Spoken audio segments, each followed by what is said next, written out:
Welcome back to our YouTube channel Biologit Medico. हम लोग ने पिछली बार में दिवाली के पहले जो था, दिवाली हुई उसके पहले हम लोग ने 2 चैप्टर कवर किए थे, द लिविंग वर्ल्ड और बायोलॉजिकल क्लासिफिकेशन पूरा कंप्लीट किया था। और उसके बाद आते प्लांट किंगडम और एनिमल किंगडम, पर अभी वो हम लोग चैप्टर बाद में करेंगे क्योंकि वो अभी नीट का रिजल्ट लग चुका है। नीट 22 का जो प्रिपरेशन है वो ज़्यादा इंपॉर्टेंट है और वो ज़्यादा जल्दी होना चाहिए गाइस।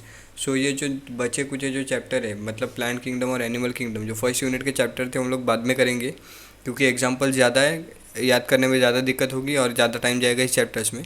उससे अच्छा हम लोग सबसे ज़्यादा इंपॉर्टेंट वाला जो यूनिट है वो ही चलेंगे। आज से शुरुआत करेंगे ह्यूमन फिजियोलॉजी। ह्यूमन फिजियोलॉजी ये वाला जो यूनिट है काफ़ी ज़्यादा इंपॉर्टेंट है क्योंकि इस यूनिट से पूरे नीट में कम से कम 20 क्वेश्चन तो आ जाते हैं पक्का।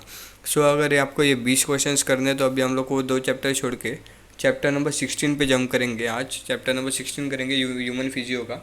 ह्यूमन फिजियो का चैप्टर 16 है डाइजेशन एंड एब्जॉर्प्शन। जल्दी से उसे शुरू कर देते हैं और वो शायद इस हफ्ते में ख़त्म हो जाएगा। ऐसे हर एक हफ्ते में एक एक चैप्टर ख़त्म करके हम लोग को ये सीरीज़ आगे बढ़ाना पड़ेगा गाइस, क्योंकि अब जो नीट 2022 है उसके लिए बच्चे ज़्यादा हो गए क्योंकि ड्रॉपर्स ज़्यादा है, स्कोर ज़्यादा हाई आया है, कॉलेजेस ज़्यादा मिले नहीं हैं और सीट ज़्यादा मिलेंगे नहीं। जो टॉपर्स है हम लोग को जैसे पता है हम लोग को कि 720 वाले ही 3 हैं और ऊपर जो टॉप 100 में है उनके मार्क्स भी 650 के नीचे नहीं आए हैं। तो ये जो कट ऑफ है, ये जो लिस्ट है वो काफ़ी हाई जाएगा, कट ऑफ ज़्यादा होगा। जल्दी से हम लोग शुरू कर देंगे ये चैप्टर। तो ये चैप्टर का नाम है यूनिट 5 है ह्यूमन फिजियोलॉजी। उसमें से हम लोग चैप्टर शुरू करेंगे chapter number 16 digestion and absorption. शुरू करते हैं guys. Food is one of the basic requirement of all the living organisms. Food is one of the basic requirement of all the living organism, तो सबको पता है। The major component of our food are carbohydrates, proteins and fats. जो हम लोग खाना खाते हैं गाइस उसमें मेजर कंपोनेंट क्या होता है? Carbohydrates, proteins and fats. उसके साथ साथ जो हम लोग को सबसे स्मॉल क्वांटिटी में लगता है, मतलब क्या होता है, vitamins and minerals are also required in small quantities. Vitamins and minerals are all required in small quantities. तो अब पहली बार फूड के साथ क्या क्या गया, क्या क्या आया उसके साथ? कार्बोहाइड्रेट्स आ गए, प्रोटीन्स आ गए, फैट्स आ गए, विटामिन्स आ गए और फिर मिनरल्स आ गए। Food provides energy and organic material for growth and repair of tissues. Food क्या करता है? एनर्जी प्रोवाइड करता है एंड जो ऑर्गेनिक जो ग्रोथ है हम लोग के टिश्यूज़ का वो भी फूड के मदद से होता है guys. The water we take in plays an important role in metabolic process and also prevent dehydration of the body. हम लोग अगर पानी पीते हैं तो वो जो बॉडी आप लोग का वो हाइड्रेट करके रखता है और वो जो मेटाबॉलिक प्रोसेस है वो ठीक से काम करता है। तो water plays an important role in metabolic process, also prevent dehydration of the body. Biomacromolecules in food cannot be utilize in our body by their original form. तो ये जो प्रोटीन्स होते हैं ये ओरिजिनल फॉर्म में डाइजेस्ट नहीं होते, वो कन्वर्ट होते हैं। तो they have to be broken down in the converted into simple substances in the digestive system. This process of conversion of complex food substance to simple absorbable form is called as digestion. ये जो process होती है, मतलब ये जो bio macro molecules है उनको bio micro molecules, micro मतलब छोटे वाले पार्टिकल्स, डाइजेस्टिव पार्टिकल्स, इसमें जो कन्वर्जन होता है फूड का वो सिंपल एब्जॉर्बेबल फॉर्म में, उसको हम लोग बोलते हैं, क्या बोलते हैं? डाइजेशन बोलते हैं। इधर डेफिनेशन आ गया डाइजेशन का। The process of conversion of complex food substance to simple absorbable form is called as digestion. ये आ गया उसका डेफिनेशन। आपको याद रखना है। और ये डाइजेशन जो है गाइज, वो डाइजेशन कैसा प्रोसेस है? वो मैकेनिकल प्रोसेस भी है और बायोकेमिकल प्रोसेस भी है। डाइजेशन कैसा प्रोसेस है? एक तो मैकेनिकल है और दूसरा है बायोकेमिकल। आपको याद रखना है डाइजेशन ऑफ फूड में डाइजेशन क्या होता है? पहली बात तो conversion of complex food substance to simple absorbable form is called as digestion and is carried out by digestive system by mechanical and biochemical process. ये हो गया अपना फर्स्ट पेज। आगे देखते हैं इसमें क्या है। पहली बात तो डाइजेस्टिव सिस्टम क्या होता है? Digestive system consist of the elementary canal और क्या होता है? एसोसिएटेड ग्लैंड्स, मतलब डाइजेस्टिव ग्लैंड्स होते हैं। सबसे पहले डाइजेस्टिव ग्लैंड किधर शुरू होता है? अपने माउथ के एरिया में जो ग्लैंड शुरू होते हैं उसको हम लोग बोलते हैं सलाइवरी ग्लैंड्स। उसके 3 पेयर्स होते हैं। 3 पेयर जो होते हैं सबमैंडिबुलर, सबलिंगुअल और पैरोटिड। सबसे बड़ा होता है पैरोटिड ग्लैंड। ये आपको इतने डिटेल में इस बुक में नहीं दिया हुआ है, पर आगे जाके आपको ये काफ़ी डिटेल में होगा। सलाइवरी ग्लैंड हो गए, बाइल हो गया, पैनक्रियास जूस, लीवर प्रोड्यूस करेगा वो अलग हो गया, गॉल ब्लैडर के अलग हो गए। ये जो डाइजेस्टिव जूसेस है जो स्मॉल इंटेस्टाइन में जाके मिक्स होते हैं और उसकी वजह से फूड का डाइजेशन होता है, वो हम लोग आगे पढ़ेंगे। क्योंकि इसके पहले हम लोग को पढ़ना है डाइजेस्टिव का एलिमेंट्री कैनाल। सो एलिमेंट्री कैनाल क्या होता है गाइस, एलिमेंट्री कैनाल क्या होता है, आज के वीडियो में बस इतना पढ़ेंगे एलिमेंट्री कैनाल क्या होता है, और वो भी आधा पढ़ेंगे, मतलब हाफ एलिमेंट्री कैनाल पढ़ेंगे, और उसके बाद वाला जो हाफ पार्ट है, मतलब स्टमक वाला जो पार्ट है गाइस, वो हम लोग कल के लेक्चर में पढ़ेंगे। क्योंकि ज़्यादा लंबा लेक्चर लेता हूँ तो आप बोर हो जाते हो, तो छोटे छोटे लेक्चर्स लेंगे पर जल्दी से कंप्लीट करेंगे। So elementary canal begins with the anterior opening, elementary canals begin with an anterior opening the mouth and the posteriorly opens through the anus। सो किधर से शुरू होता है, ये माउथ से शुरू होकर एनस पे ख़त्म हो जाता है guys. From mouth to anus is the elementary canal. The mouth leads to the buccal cavity that is also called oral cavity. So सबसे पहले माउथ में क्या होता है, बकल कैविटी या फिर ओरल कैविटी। ओरल कैविटी मतलब क्या होता है, अपना मुंह जो होता है उसके अंदर जो भी खाना होता है उसको हम लोग बोलेंगे ओरल कैविटी बोलेंगे गाइस, उसको ओरल कैविटी बोलेंगे। तो ओरल कैविटी में क्या क्या होता है, नंबर ऑफ टीथ होते हैं और मस्कुलर टंग होता है। मस्कुलर मतलब एक अपनी जीभ है और बाकी सब 32 टीथ से हम लोग को 32 है ना गाइस, सो वो भी है।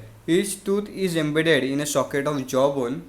तो ये जो टीथ है गाइस, हम लोग के जो टीथ है ना वो सॉकेट है, जॉ बोन के सॉकेट में फिक्स्ड होते हैं, जो फिक्स्ड होते हैं वो टूथ फिक्स्ड होते हैं। तो इसको हम लोग क्या बोलते हैं, इस टाइप के अटैचमेंट को हम लोग बोलते हैं थीकोडॉन्ट। सो थीकोडॉन बोलते हैं गाइस, थीकोडॉन बोलते हैं। Majority of mammals including human beings form two sets of teeth during their life, a set of temporary teeth or deciduous teeth replaced by a set of permanent or adult teeth। सो हम लोग को जैसे पता है जो बच्चों में, छोटे बच्चों में जो दांत होते हैं वो कुछ सालों के बाद, मतलब 8-10 साल के बाद वो दांत गिर जाते हैं और फिर से दांत आते हैं हम लोग को। सो वो जो होते हैं पहले वो होते हैं टेम्पररी टीथ, और उसके बाद में जो आते हैं वो होते हैं परमानेंट टीथ और अडल्ट टीथ। सो ये जो टेम्पररी टीथ गिरने के बाद अडल्ट टीथ आना, इस जो प्रोसेस होता है इसको हम लोग क्या बोलते हैं, डेंटिशन। ये टाइप का डेंटिशन क्या होता है, डाइफाइडॉन्ट। सो ये क्वेश्चन आपको अगर नीट क्रैक करना है तो आपको एक बात याद रखनी है गाइस, एनसीईआरटी का लाइन टू लाइन याद रखना है। क्योंकि एनसीईआरटी हो, मतलब अगर नीट का भी एग्ज़ाम होता है, जिपमर का भी होता है, एम्स का भी होता है, कोई भी अगर एग्ज़ाम्स होते हैं ना गाइस, जो अब कंबाइन होकर नीट में आ गए, एनटीए वाले जो ले रहे हैं नीट में, सो आपको एक बात याद रखना है, पिछले 10 साल के आप क्वेश्चन पेपर देखते हो, 15 साल के क्वेश्चन पेपर देखते हो, तो आपको एक बात ध्यान से देखना है कि ये जो क्वेश्चन है सीधा एनसीईआरटी के लाइन से आ रहे हैं।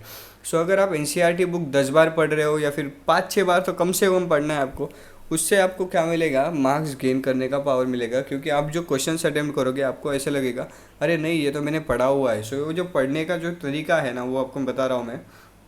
तो आपको एक बात याद रखनी है कि ये जो आप पढ़ रहे हो ना वो ठीक से पढ़ना है, ऐसे पढ़ना है कि आपको याद रह जाए। पहली बार याद नहीं रहेगा, दूसरी बार पढ़ो, दूसरी बार भी नहीं रहता, तीसरी बार पढ़ो। आपको कम से कम एनसीईआरटी बुक 5-6 बार तो कम से कम पढ़ना ही पड़ेगा गाइस। सो आगे बढ़ते हम लोग, अडल्ट ह्यूमन। सो ये रहा हम लोग का ये जो है, इसको हम लोग बोलते हैं, क्या बोलते हैं इसको, हम लोग बोलते हैं एलिमेंट्री कैनाल। ये किधर से स्टार्ट होता है, माउथ से स्टार्ट होता है और एनएस पे ख़त्म होता है। सो इसमें क्या क्या आता है गाइस, माउथ में माउथ आ जाता है, ईसोफेगस आ जाता है, स्टोमक आता है, pancreas, small intestine, large intestine और लास्ट में आता है एनस। तो एक्सक्रीटरी सिस्टम है उसको हम लोग एनस बोलेंगे, तो ये लास्ट में आ गया। मैक्सिमम डाइजेशन किधर होता है, स्मॉल इंटेस्टाइन आ गया, तो स्मॉल इंटेस्टाइन, डिओडेनम भी आता है, स्टोमक भी आता है, ईसोफेगस आ रहा है इसमें, और ये बकल कैविटी आ रहा है। सो ये जो माउथ से लेके जो एनस तक ये जो ट्यूब है, ये सब ट्यूब से या फिर ये जो सिस्टम है इसको हम लोग क्या बोलते हैं, डाइजेस्टिव सिस्टम बोलते हैं गैस। सो आपको याद रखना है ये है डाइजेस्टिव सिस्टम जो हम लोग को याद रखना है।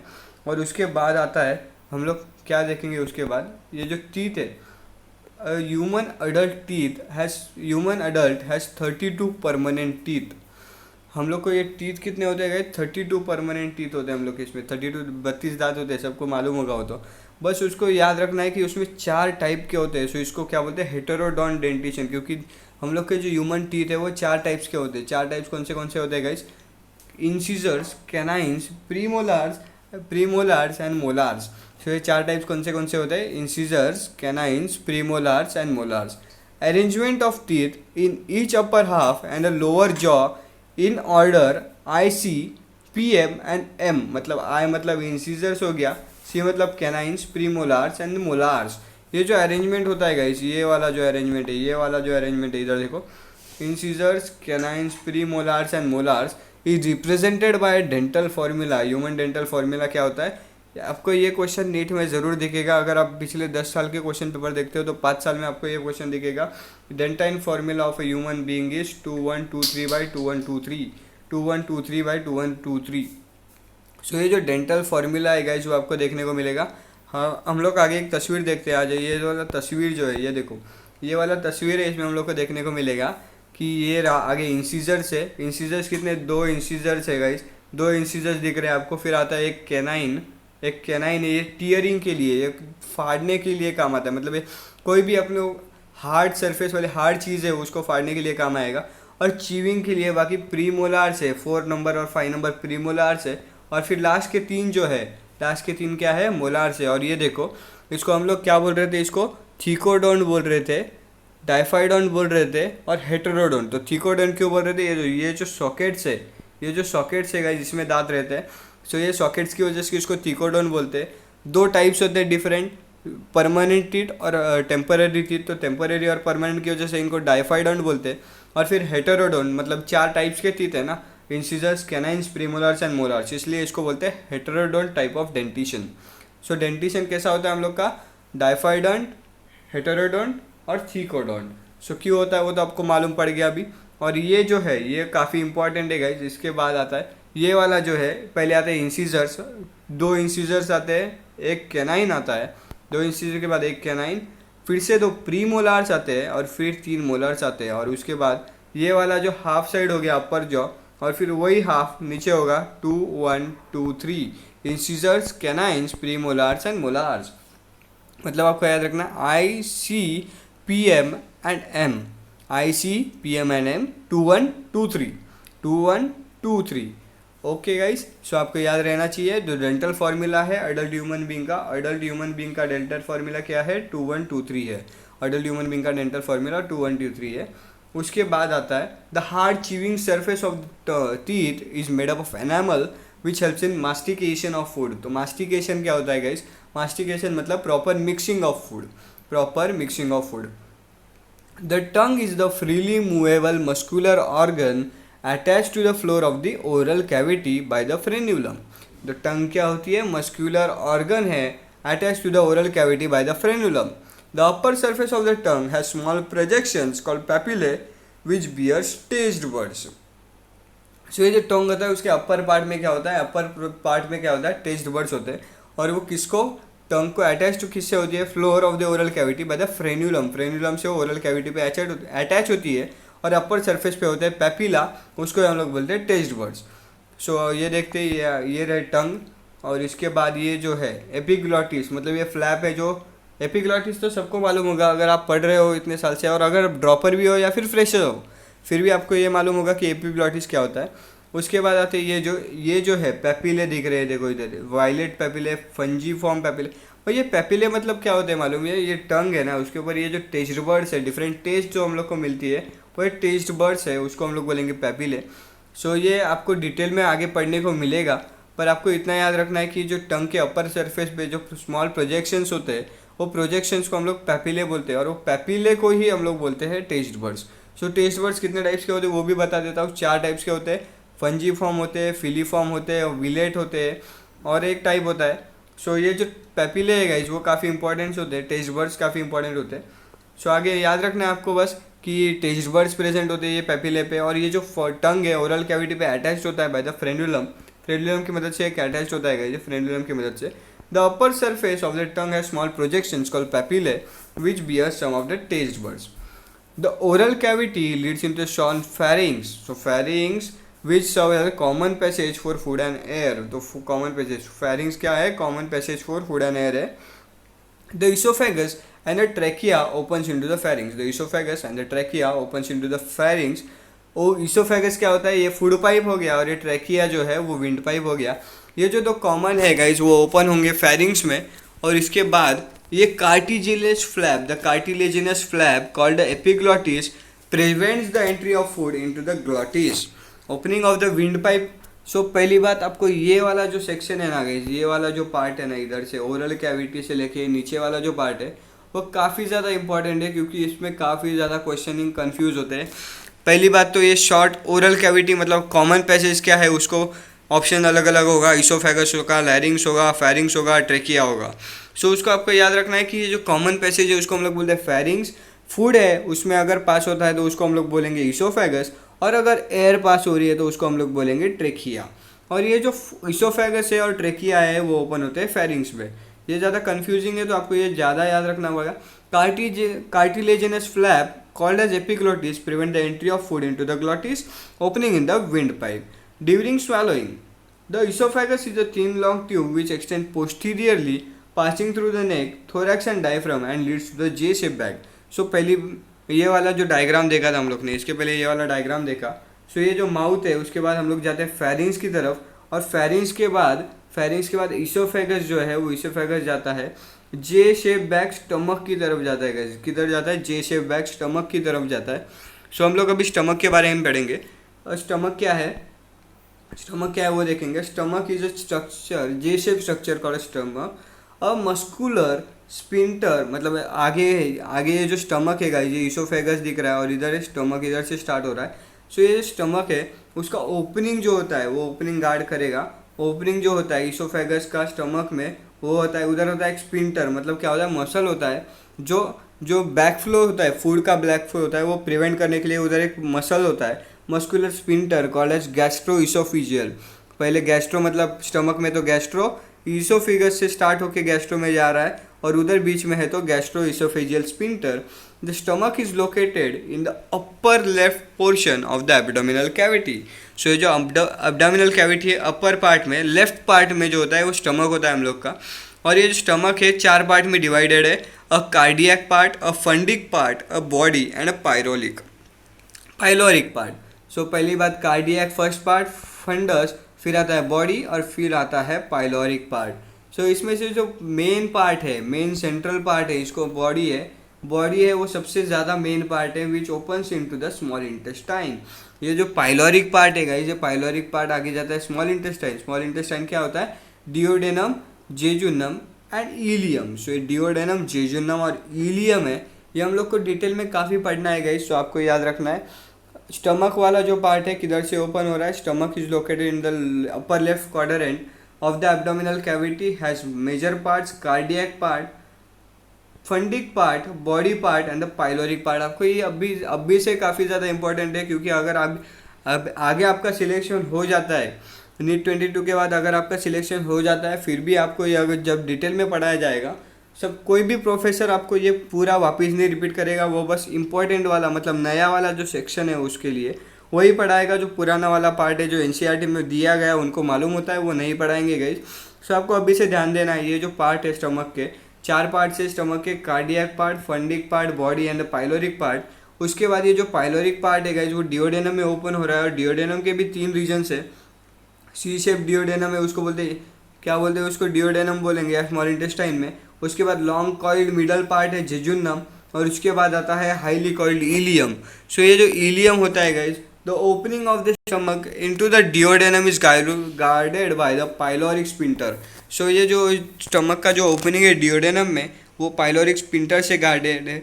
और ileum opens into the large intestine, it consist of caecum, colon and rectum. ये जो लार्ज इंटेस्टाइन के पार्ट है वो क्या क्या है? Caecum, colon and rectum. तो सीकम क्या है? Caecum is the blind sac which have symbiotic microorganisms. The narrow finger-like tubular projections, the vermiform appendix, which is the vestigial organs arise from the cecum. तो ये caecum होता है, उसके बाजू में होता है फिंगर लाइक नैरो प्रोजेक्शन होता है, उसको हम लोग बोलते हैं अपेंडिक्स। वर्मीफॉर्म अपेंडिक्स नाम है, वेस्टिजियल ऑर्गन है, मतलब कुछ काम का नहीं है। The caecum opens into the colon. So ये जो सीकम वाला पार्ट है इसमें लार्ज इंटेस्टाइन का, वो कोलॉन में ओपन होता है। और ये जो कोलॉन है वो 4 टाइप्स के हैं, ascending colon, transverse colon, sigmoid colon और डिसेंडिंग कोलॉन। सो कोलॉन मतलब ये सीकम के बाद वो डिसेंडिंग पार्ट है जो कोलॉन का, ये जो सीकम है वो कोलॉन के टाइप में है, और उसके बाद वाला जो डिसेंडिंग पार्ट है उसका वो ओपन होता है रेक्टम में, और उसके बाद वो ओपन होता है एनस में, और फिर फूड पास हो जाता है गैस। वो ओपन होता है फिर एनस में, ये जो ओपन होता है फिर एनस में, और उसके बाद फूड पास हो जाता है गैस। सो अब आगे बढ़ेंगे हम लोग एनस के बाद। सो ये जो लेयर्स है गाइस, एलिमेंट्री कैनाल के 4 लेयर्स है, वो हम अगले वीडियो में पढ़ेंगे। तब तक के लिए बस आपको एक काम करना है, आपको ये वीडियो लाइक करना है, इस चैनल को शेयर करना है, और जितना हो सके इस चैनल को सब्सक्राइब करना ना भूले गाइस। और अगर इस चैनल पे नए आए हो तो बेल आइकॉन दबाना, और सब्सक्राइब का वो लाल वाला नीचे बटन दिख रहा है वो दबाना ना भूले गाइस। तब तक के लिए थैंक यू।